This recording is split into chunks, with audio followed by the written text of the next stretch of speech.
Hello friends, this is Hitesh and welcome to special notes. दोस्तों, इस video में हम बात करने वाले हैं साइंस के कुछ इम्पोर्टेंट क्वेश्चंस जो आपको सभी प्रकार के टीचिंग एग्जाम्स में काम आने वाले हैं। तो चलिए शुरू करते हैं। पहला क्वेश्चन है अपना दोस्तों, निम्नलिखित में से सभी गैर अनुकूल सूक्ष्म जीवों के समूह को छोड़कर प्रतिनिधित्व करते हैं। यानी कि ये जो नीचे दिए गए ऑप्शन हैं, इनके अंदर एक कोई ऐसा ऑप्शन है जो नॉन फ्रेंडली माइक्रो ऑर्गेनिजम्स से संबंधित है। कोई एक ऐसा है, ठीक है, यानी इनसे संबंधित नहीं है। इन सब को छोड़कर बाकी नॉन फ्रेंडली माइक्रो ऑर्गेनिजम्स हैं, बट एक ऐसा ग्रुप है जो नहीं है।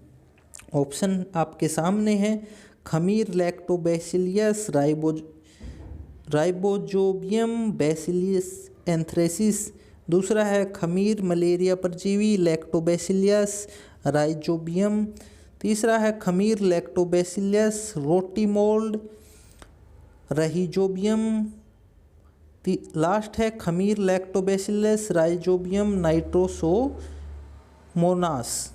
तो दोस्तों, इनमें जो है वो अलग जो है डिफरेंट है, वो है ऑप्शन नंबर 4, खमीर लैक्टोबैसिलस राइजोबियम और नाइट्रोसोमोनास। ऑप्शन नंबर 4 इसका करेक्ट आंसर होगा। नेक्स्ट क्वेश्चन देखेंगे। अगला क्वेश्चन है, निम्नलिखित में से कौन सा रेयान का एक स्रोत है। तो रेयान का एक जो स्रोत है दोस्तों, वो होता है अपना कास्ट लुगदी, यानी ऑप्शन नंबर 3 इसका करेक्ट आंसर हो जाएगा। वुड पल्प कास्ट लुगदी, ये इसका करेक्ट आंसर हो जाएगा। नेक्स्ट क्वेश्चन की बात करते हैं। निम्नलिखित बयानों का अध्ययन करें और बताएं कौन सा कथन सही है। ठीक है, ऑप्शन है अपने पास, धातुओं का वह गुण जिसके कारण उन्हें खींचकर तारों में बदला जा सकता है तन्यता कहलाता है। बिल्कुल सही बात है, ये ऑप्शन सही है। अगला है, धातु विद्युत के अच्छे चालक होते हैं परंतु ऊष्मा के निम्न चालक होते हैं। तो ये कहना तो गलत है, तो ये गलत है। तीसरा, धातुओं की बनी वस्तुओं को जब जोर से ठोका जाता है तो वे ध्वनि उत्पन्न करनी है। बिल्कुल सही बात है। तीसरा है, अधातुओं और धातुओं के ऑक्साइड अम्लीय प्रवृत्ति के होते हैं। तो ये कहना तो गलत है। अगला है, एक कम अभिक्रियाशील धातु एक अधिक अभिक्रियाशील धातु को उसके लवण के जलीय विलयन से स्थापित कर देती है। तो ये कहना भी गलत है, यानी ऑप्शन अपना ए और सी ठीक है। यानी कि ऑप्शन नंबर जो 1 दिया गया है नीचे, ए और सी, तो ये इसका करेक्ट आंसर हो जाएगा। नेक्स्ट क्वेश्चन की बात करते हैं। निम्नलिखित में से कौन सा उच्चतम कैलोरीफ मूल्य है। किसका, जो नीचे दी गए हैं इनमें से किसका उच्चतम कैलोरीफ मूल्य है। ऑप्शन है मिट्टी का तेल, बायोगैस, एलपीजी या फिर पेट्रोल। तो दोस्तों, एलपीजी का कैलोरीफ जो मूल्य है वो सर्वाधिक होता है। नेक्स्ट क्वेश्चन देखेंगे। पशु कोशिका के संदर्भ में शर्तों का सही संयोजन है। ऑप्शन है अपने पास, कोशिका भित्ति, कोशिका झिल्ली, केंद्रक, प्लास्टिड। ठीक है, नेक्स्ट देखते हैं। कोशिका भित्ति, केंद्रक, राइबोसोम, गुणसूत्र, कोशिका झिल्ली, माइटोकॉन्ड्रिया, राइबोसोम, गुणसूत्र, या फिर कोशिका झिल्ली, राइबोसोम, माइटोकॉन्ड्रिया और क्लोरोप्लास्ट।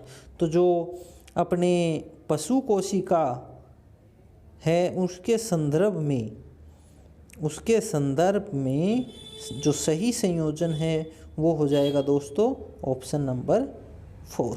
नेक्स्ट क्वेश्चन देखते हैं, तो इसमें हो जाएगा ऑप्शन नंबर 4 बिल्कुल करेक्ट। नेक्स्ट क्वेश्चन देखते हैं। अगला है, कोशिकाओं के बारे में सही कथन चुनिए। पहला है, सभी कोशिकाओं में केंद्रक होता है। दूसरा है, एक अंग की कोशिकाओं की संरचना समान होती है। अगला है, एक ऊतक की कोशिकाओं की संरचना समान होती है। या फिर सभी प्रकार की कोशिकाओं की आकृति गोल होती है।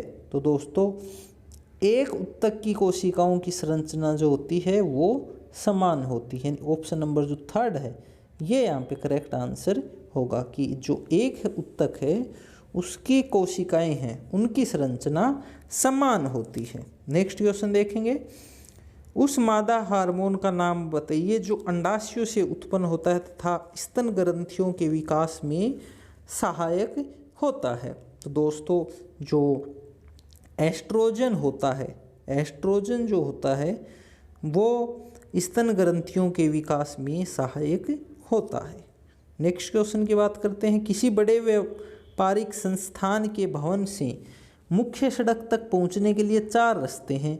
एक रेत पर ढीली मिट्टी है, यानी एक जो रास्ता है उस पर ढीली मिट्टी है। दूसरे रास्ते पर पॉलिश किया हुआ संगमरमर लगा है। तीसरे रास्ते पर ईंट लगी है। चौथे रास्ते पर बजरी बिछी है।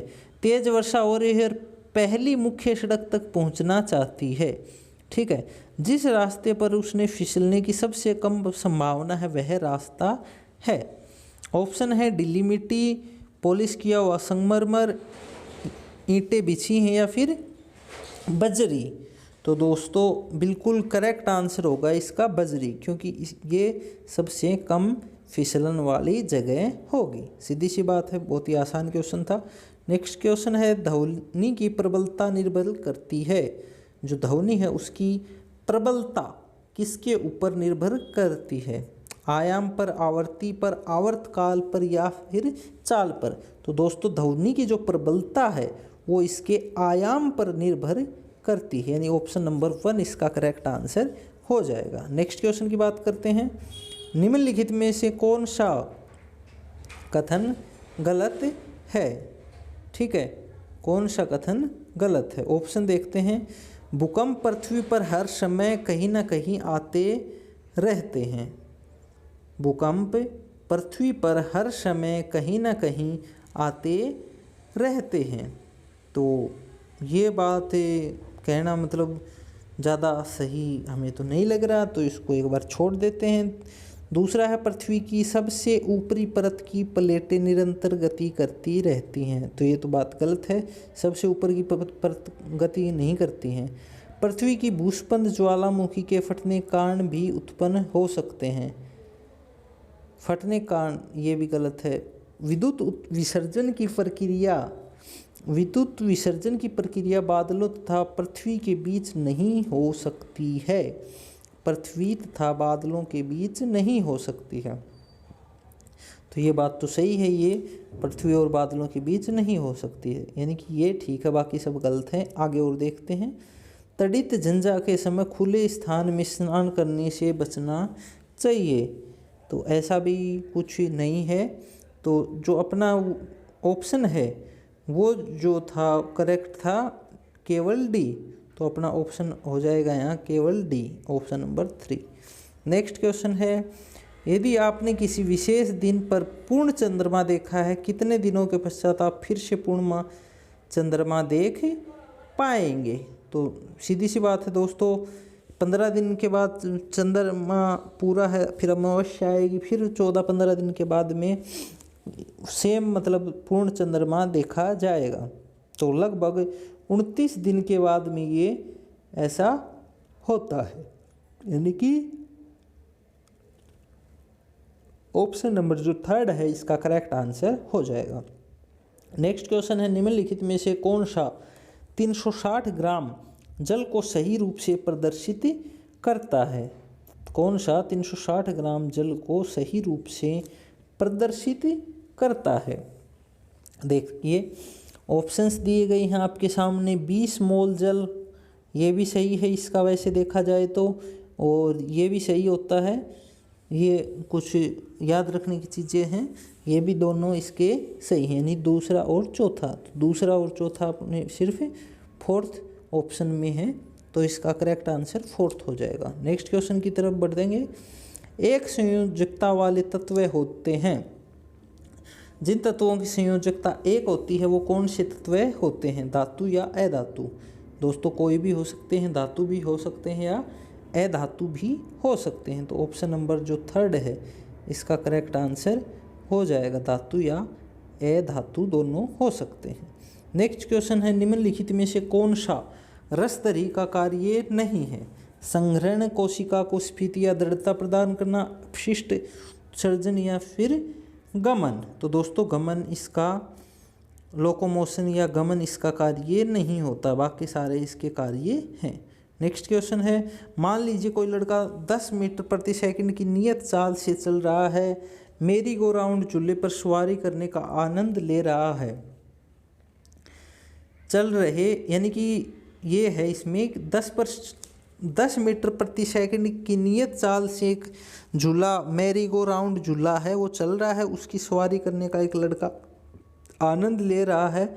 इससे ज्ञात होता है कि वह लड़का विराम में है, बिना त्वरण के गमन कर रहा है, या फिर त्वरित गति में है, या एक समान वेग से गमन कर रहा है। तो दोस्तों अपन सिर्फ ये कह सकते हैं कि जो लड़का है वो त्वरित गति में है, यानी ऑप्शन नंबर 3 अपन कह सकते हैं। नेक्स्ट क्वेश्चन है, गुरुत्वाकर्षण के नियम में राशि जी का मान केवल पृथ्वी के द्रव्यमान पर निर्भर करता है, केवल पृथ्वी की त्रिज्या पर निर्भर करता है, केवल पृथ्वी के द्रव्यमान एवं त्रिज्या दोनों पर निर्भर करता है, या फिर पृथ्वी के द्रव्यमान एवं त्रिज्या पर निर्भर नहीं करता? जो जी का मान है दोस्तों वो पृथ्वी के द्रव्यमान या त्रिज्या के ऊपर निर्भर नहीं करता। ये बात बिल्कुल सही है। नेक्स्ट क्वेश्चन की बात करेंगे, ध्वनि वायु में गमन करती है यदि माध्यमिक कण एक स्थान से दूसरे स्थान पर गमन कर रहे हों, वायुमंडल में आर्द्रता न हो, विक्षोभ गमन करे, कण एवं विक्षोभ दोनों ही एक स्थान से दूसरे स्थान को गमन करें। तो विक्षोभ गमन करें, ये इसका बिल्कुल करेक्ट आंसर हो जाएगा, ऑप्शन नंबर 3। नेक्स्ट क्वेश्चन है, आपको जल, तारपीन को तेल, बेंजीन तथा केरोसिन दिया गया। आपको जल, तारपीन का तेल, बेंजीन या केरोसिन दिया गया। इनमें से किस माध्यम में समान कोण पर तिरछी आपतित कोई प्रकाश किरण सबसे अधिक मुड़ेगी? सबसे अधिक कौन से में मुड़ेगी, यानी कि सबसे ज़्यादा जो सघन होगा उसमें ही मुड़ेगी, यानी कि केरोसिन, जल, तारपीन, तेल, इनमें सबसे ज़्यादा जो वो है सघन है वो है benzene, option number 4। Next question की बात करते हैं, निम्नलिखित में से कौन वोल्टता को निरूपित करता है? ऑप्शन है, किया गया कार्य बटे करंट गुणा टाइम, किया गया कार्य आवेश, work done by time upon current, या फिर किया गया कार्य आवेश समय। तो दोस्तों जो वोल्टता है उसको निरूपित किया जाता है work done, current and time, ये इसका सही आंसर हो जाएगा। नेक्स्ट क्वेश्चन है अपने पास, एसी जनित्र को डीसी जनित्र में परिवर्तित करने के लिए विभक्त विलय दिक् परिवर्तन का प्रयोग किया जाता है। तो बिल्कुल सही आंसर है, split ring type communicator must be use. विभक्त विलय का प्रयोग किया जाता है, विभक्त विलय दिग्ग परिवर्तक का प्रयोग किया जाता है, यानी ऑप्शन नंबर 1 इसका करेक्ट आंसर हो जाएगा। दोस्तों आज की जो वीडियो थी इसमें साइंस के हमने 20 क्वेश्चंस किए हैं। आज की वीडियो में सिर्फ इतने ही।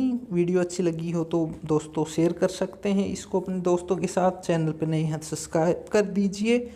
बाकी दोस्तों मिलते हैं अगली वीडियो में, तब तक के लिए इसी प्रकार खुश रहिए, मुस्कुराते रहिए। जय हिंद, टेक केयर, बाय बाय।